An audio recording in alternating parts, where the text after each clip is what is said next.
जय जगन्नाथ शुभ सकाळ मोर प्रिय छात्र छात्री मानक शुभेच्छा और साधुवाद।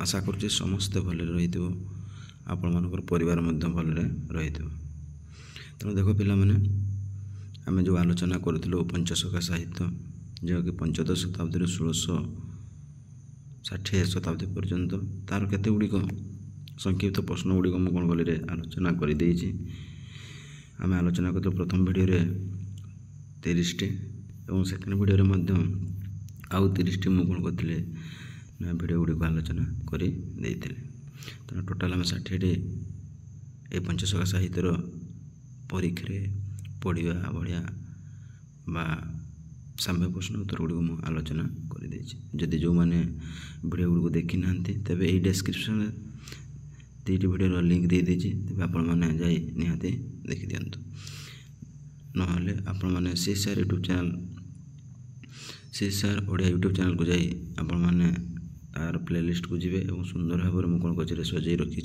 आपण मैंने सेठा को जाई देखिपारे यही पंचशखा साहित्यर संभाव्य उत्तर गुड़िक एवं सीएसआर ओडिया चैनल तरफ समस्त को आउ थे शुभ सकाळ शुभेच्छा।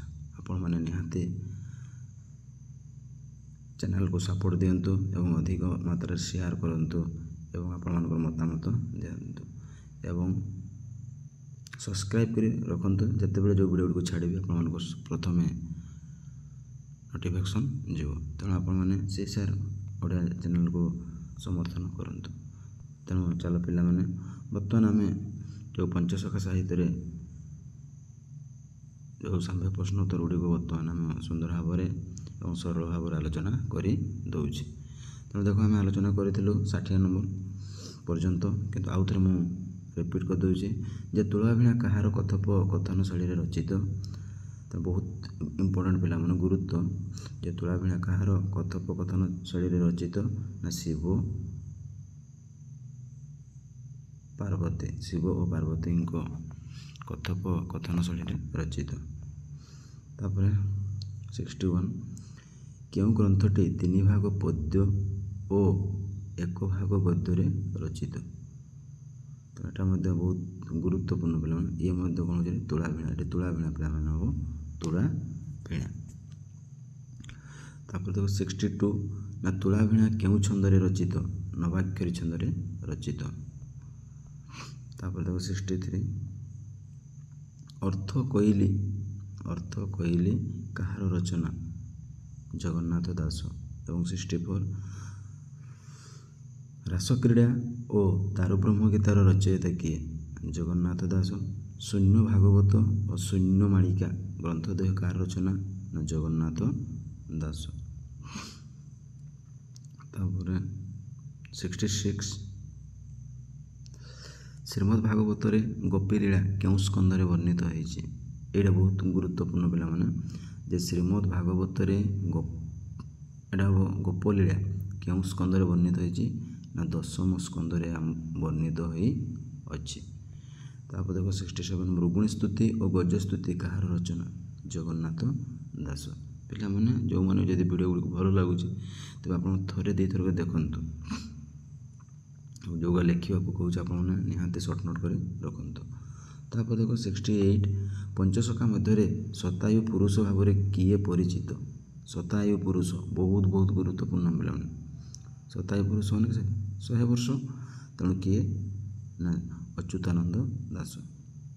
तापर 69 अच्युतानंद दास क्यों ग्रंथ निज रचना संपर्क कहते अलंकार संहिता बहुत गुरुत्वपूर्ण ये पिला जो अच्युतानंद दास क्यों ग्रंथ निज रचना संपर्क कहते ना अलंकार संहिता। तापर 70 नंबर जो अच्युतानंद दास केते खंड मालिका रचना करिथवा जना जाय ना 100। तापर देखंतु हरिवंशर रचयिता किए हरिवंशर रचयिता होचंती अच्युतानंद दास।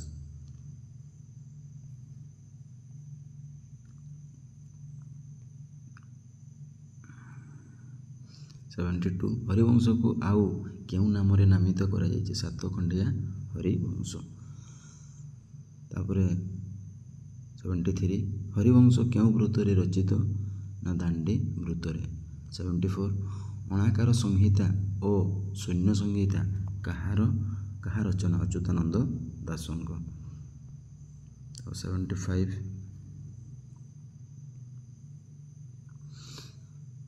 ବ୍ରହ୍ମସଙ୍କୁଳି ଗ୍ରନ୍ଥର ରଚୟିତା କିଏ ଅଚ୍ୟୁତାନନ୍ଦ ଦାସ। ବ୍ରହ୍ମସଙ୍କୁଳି କେଉଁ ବୃତ୍ତରେ ରଚିତ ନବାକ୍ଷର ବୃତ୍ତରେ ରଚିତ। 77 ଅଗାଳ ନା ଗୋପାଳ ଅଗାଳ ଗ୍ରନ୍ଥର ରଚୟିତା କିଏ ଅଚ୍ୟୁତାନନ୍ଦ ଦାସ। ଏଇଟା ଗୁରୁତ୍ୱପୂର୍ଣ୍ଣ ପିଲାମାନେ। ଏ 77 ଏଟାକୁ ଆପଣ ନିହାତି ଲେଖି ରଖନ୍ତୁ ଯେ ଗୋପାଳ ଅଗାଳ ଗ୍ରନ୍ଥର ରଚୟିତା କିଏ ନା ଅଚ୍ୟୁତାନନ୍ଦ ଦାସ। ତାପରେ 78 ପଞ୍ଚସଖାଙ୍କ ଜାତି ସ୍ମୃତ୍ୟ କେଉଁ ଗ୍ରନ୍ଥରେ ରଚୟିତ ଗୋପାଳ ଅଗାଳ। ଯେଉଁ କହୁଥିଲି ଗୁରୁତ୍ୱପୂର୍ଣ୍ଣ ସେଇଟା ଦେଖ ଗୋପାଳ ଅଗାଳ କେଉଁଠି ସେଇଟା ନା ତାଙ୍କର ଜାତି ସ୍ମୃତ ତାଙ୍କ ଜାତି ବିଷୟରେ ବର୍ଣ୍ଣିତ କରାଯାଇଅଛି। ଏବଂ 79 ଗରୁଡ଼ ଗୀତା ଓ ଗୁରୁଭକ୍ତି ଗୀତା କାହାର ରଚନା ନା ଅଚ୍ୟୁତାନନ୍ଦ ଦାସ। ଗରୁଡ଼ ଗୀତା ଓ ଗୁରୁଭକ୍ତି ଗୀତା କାହାର ରଚନା ନା ଅଚ୍ୟୁତାନନ୍ଦ ଦାସ।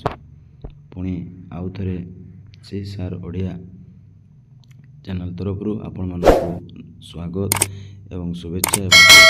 ଆପଣମାନେ ନିହାତି ସପୋର୍ଟ ଦିଅନ୍ତୁ, ସମର୍ଥନ କରନ୍ତୁ ଏବଂ ଆପଣମାନଙ୍କର ଅଧିକ ମାତ୍ରାରେ ଆପଣମାନେ କ'ଣ ସେୟାର କରନ୍ତୁ ସାଙ୍ଗସାଥି କୌଣସି ଗ୍ରୁପ୍ ଏବଂ ଲାଇକ୍ ରଖନ୍ତୁ, ସବସ୍କ୍ରାଇବ୍ କରି ରଖନ୍ତୁ। ଯେତେବେଳେ ଯେଉଁ ଭିଡ଼ିଓ ଗୁଡ଼ିକୁ ଛାଡ଼ିବେ ଆପଣମାନଙ୍କୁ ପ୍ରଥମେ ନୋଟିଫିକେସନ୍ ଯିବ। ତେଣୁ ଆପଣମାନେ ନିହାତି ଭିଡ଼ିଓ ଗୁଡ଼ିକୁ ଲାଇକ୍ କରନ୍ତୁ। ତାପରେ ଦେଖ 80 ନା ଯଶୋବନ୍ତ ଦାସ କେଉଁଠାରେ ଜନ୍ମଗ୍ରହଣ କରିଥିଲେ ନା ଜଗତସିଂହପୁର ଅଖଣ୍ଡଗଡ଼। ତାପରେ 81 ଯଶୋବନ୍ତ ଦାସଙ୍କ ପିତାମାତାଙ୍କ ନାମ କ'ଣ ଜଗୁ ମଲ୍ଲିକ ଓ ରେଖା ଦେବୀ। ତାପରେ ଦେଖ ଶିବ ସରୋଦୟ ଗ୍ରନ୍ଥର ରଚୟିତା ହେଉଛନ୍ତି କିଏ ଯଶୋବନ୍ତ ଦାସ। ତାପରେ 83 ଶିବ ସରୋଦୟ ସଂସ୍କୃତି କେଉଁ ଗ୍ରନ୍ଥର ଅବଲମ୍ବନରେ ରଚିତ। କେଉଁ ଗ୍ରନ୍ଥରେ ନା ସରୋଦୟ ଲେଶ ଗ୍ରନ୍ଥରେ ରଚିତ। ତାପରେ ଦେଖ 84 ଶିବ ସରୋଦୟ ନାମକରଣ ହେବାର କାରଣ କ'ଣ। ଶିବ ସରୋଦୟ ନାମକରଣ ହେବାର କାରଣ କ'ଣ ନା ଶିବଙ୍କ ମୁଖରେ ସ୍ୱର ବୈଶିଷ୍ଟ୍ୟ ପ୍ରତିପାଦନ ହେବାରୁ ଏହାର ନାମ ଶିବ ସରୋଦୟ। ତାପରେ 85 ନା ଗୋବିନ୍ଦ ଚନ୍ଦ୍ର ଓ ପ୍ରେମ ଭକ୍ତି ବ୍ରହ୍ମଗୀତାର ରଚୟିତା କିଏ ଯଶୋବନ୍ତ ଦାସ। ଗୋବିନ୍ଦ ଚନ୍ଦ୍ର ଓ ପ୍ରେମ ଭକ୍ତି ବ୍ରହ୍ମଗୀତାର ରଚୟିତା କିଏ ନା ଯଶୋବନ୍ତ ଦାସ। 86 ଯନ୍ତ୍ରବଲ୍ଲୀ ମନ୍ତ୍ରବଲ୍ଲୀ କାହାର ରଚନା ଯଶୋବନ୍ତ ଦାସ। ଏଇଟା ମଧ୍ୟ ପକାଇରେ ପରୀକ୍ଷାରେ ପିଲାମାନେ ନା ଯନ୍ତ୍ରବଲ୍ଲୀ ଓ ମନ୍ତ୍ରବଲ୍ଲୀ କାହାର ରଚନା ନା ଯଶୋବନ୍ତ ଦାସ। ତାପରେ ଦେଖନ୍ତୁ 87 ଓ ଢଙ୍ଗଗଡ଼ ମାଳିକାର ରଚୟିତା କିଏ ଯଶୋବନ୍ତ ଦାସ। ତାପରେ ଚାଲନ୍ତୁ 88 ଲୋଇ ଗୀତ ଦେଖନ୍ତୁ ଯେଉଁଗୁଡ଼ିକ ଆପଣମାନେ ଶୁଣିନଥିବେ ସେଇଭଳିଆ ପ୍ରଶ୍ନ ଗୁଡ଼ିକ ମୁଁ ଆଣିଅଛି। ଲୋଇ ଗୀତା ଓ ଆଗତ ଭବିଷ୍ୟର ରଚୟିତା କିଏ ଯଶୋବନ୍ତ ଦାସ। ତାପରେ 89 ନା କେତେରେ 89 ହେତୁ ଉଦୟ ଭାଗବତ। ଏଇଟା ହେତୁ ଉଦୟ ଭାଗବତରେ ପିଲାମାନେ ଏ ଗ୍ରନ୍ଥ ରଚୟିତା କିଏ ନା ଅନନ୍ତ ଦାସ। ଏଇଟା ନୁହେଁ ଅନନ୍ତ ଉତ୍ତର ଠିକ୍ ନୁହେଁ ଅନନ୍ତ ଦାସ। ଏଇଟା ହେଉଛି ଗୋଟିଏ ହେତୁ ଉଦୟ ଭାଗବତ। ତାପରେ ଦେଖ ଏଇ ହେତୁ ଉଦୟ ଭାଗବତ କଥୋପକଥନର ସୃଷ୍ଟି କାହାର କଥୋପ ବହୁତ ଗୁରୁତ୍ୱପୂର୍ଣ୍ଣ। ଏଇଟା ମଧ୍ୟ ମନ ଓ ଆତ୍ମା ଏଇଟା ସବୁ ପରୀକ୍ଷାରେ ପକାଏ এই ପ୍ରଶ୍ନଟି ଯେ ହେତୁ ଉଦୟ ଭାଗବତଟି କାହାର କଥୋପ ଶୈଳୀରେ ସୃଷ୍ଟି ବା ରଚିତ ହୋଇଛି। ତେଣୁ ମନେ ରଖନ୍ତୁ ମନ ଓ ଆତ୍ମା।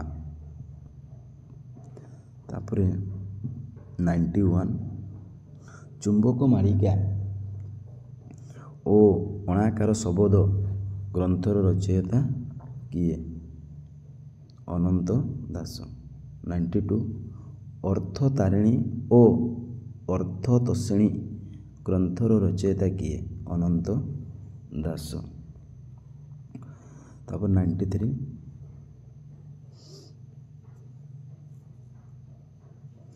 ଉଦେବାଖର ଓ ପୁଳଶୂନ୍ୟରାସ ଗ୍ରନ୍ଥର ରଚୟିତା କିଏ? ସେହି ହେଉଛନ୍ତି ଅନନ୍ତ ଦାସ। ତାପରେ 94 କ'ଣ କହୁଛି ନା ହିନ୍ଦୁ ବୋଲି ଅଲେଖ ତୁରୁକୁ ଅଲେଫ ଯେ ଏଣୁ ଅଲେଫ ତେଜି ହିନ୍ଦୁ ଅଲେଖ ହଁ ଭଜେ କେଉଁ ଗ୍ରନ୍ଥରୁ ଆସିଅଛି? ଏଇଟା ତ ଗୋଟେ ଗୀତିକା, ତେଣୁ ଗୀତିକା କହିଲେ ହେବ ବା ଜଣାଣ କହିଲେ ବି ହେବ ବା ବୋଲି କହିଲେ ମଧ୍ୟ ହେବ। ତେଣୁ ଦେଖ 94 ମଧ୍ୟ ଗୁରୁତ୍ୱପୂର୍ଣ୍ଣ। ଆଉ ଥରେ କହିଦେଉଛି ଯେ ହିନ୍ଦୁ ବୋଲି ଅଲେଖ ତୁରୁକୁ ଅଲେଫ ଯେ ଏଣୁ ଅଲେଫ ତେଜି ହିନ୍ଦୁ ଅଲେଖ ହିଁ ଭଜେ କେଉଁ ଗ୍ରନ୍ଥରୁ ଆସିଅଛି? ନା ଶୂନ୍ୟ ସଂହିତା। ତାପରେ ଚାଲନ୍ତୁ ପିଲାମାନେ 95